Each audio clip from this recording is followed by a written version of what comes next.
Hello friends, in today's video we will be talking about workmen compensation reserves treatment at the time of admission. Taking a simple example, let's say there is A and B who are brother and sister and they have clubbed their hands together for making a total deposit of rupees 70,000 per annum to make a visit to a trip. It could be their school trip or somehow like that. So they have decided that they will contribute towards a summation of rupees 70,000 individually, rupees 35,000 each. I'm supposing that they would be making a contribution equally over here to make a total deposit of 70,000 by themselves from their pocket money, right? So at the year end, suppose they have deposited a sum of rupees 70,000 with themselves. They have got saving of rupees 70,000. Okay. Now, for the trip for which they have saved together, they want to go. The tour charges or the trip charges for the same, let's suppose, announced by the teacher for them together to be, let's over here, that is 70,000 rupees only. Okay. Now they have made a total saving of rupees 70,000 and now they are supposed to pay a total of rupees 70,000. So there is nothing left with them. The full amount that they have saved has gone to meet out their trip charges. This is the same with the workman compensation reserve. Taking another case over here, when A and B are partners, they have make a total reserve of rupees 70,000 for workman compensation reserve. What is workman compensation? That if there is an employee who have met with an accident, he would require some money and the partners will have to compensate him for that particular accident. In that very case, this sum would be used. Now we are supposing that there is a mishap happened and for which they are supposed to pay a total sum of rupees 70,000. Now what they have saved is equals to their liability. So in that very case, this 70,000 rupees would be paid to the workman compensation claim. So this whole sum would be transferred for the claim money and nothing is left with them to distribute among themselves. Now continuing with the example, that if for this 70,000 rupees deposited, the trip charges asked by the teacher are rupees 50,000. Okay, they have made a total sum saved rupees 70,000, but actually trip charges are rupees 50,000. In that very case, after paying total rupees 50,000 to the class teacher for the trip, they would be still left with a free money, a free reserve, a free saving without any claim of rupees 20,000. Now see, if A and B have to go for a trip and they have paid to the teacher 50,000 rupees, out of 70 they are still left with 20,000. How they gonna make use of this 20,000? A and B, this brother and sister, will distribute this 20,000 in which ratio? In which ratio they saved? They actually saved here equally.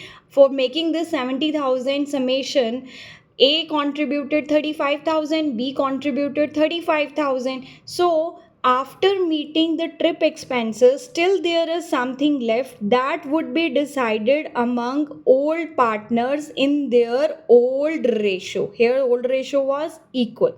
So this second situation tells us, if the reserve is of rupees 70,000 and claim comes up to be 50,000, so the claim transfer, you would take a total sum of rupees 50,000, and after meeting claim, what is left? That is rupees 20,000. Out of 70, 50,000 is paid to the workman. How much is left? 20,000. This 20,000 would be the free reserve which would be distributed among all partners in their old profit sharing ratio.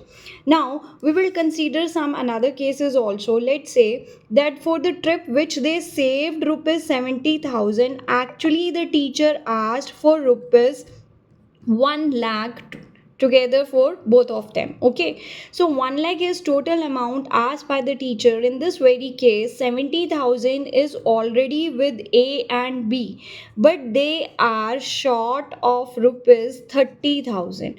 whom they gonna ask in this case for 30,000? This particular brother and sister siblings will go to the parents to ask for the excess amount which they need for the trip, right? Because they have a summation of rupees 70 to pay 1 lakh. So how much more it needed here? That is 30,000. So they're gonna ask their parents.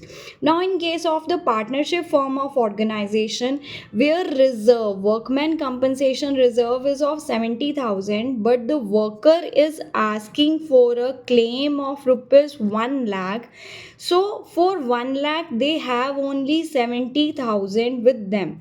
Now the leftover amount of rupees 30,000, how to get this money? This money would be taken from the account that is revaluation account. Okay, so to pay 1 lakh, 70,000 would be used from your reserve and 30,000 would be used from the revaluation account.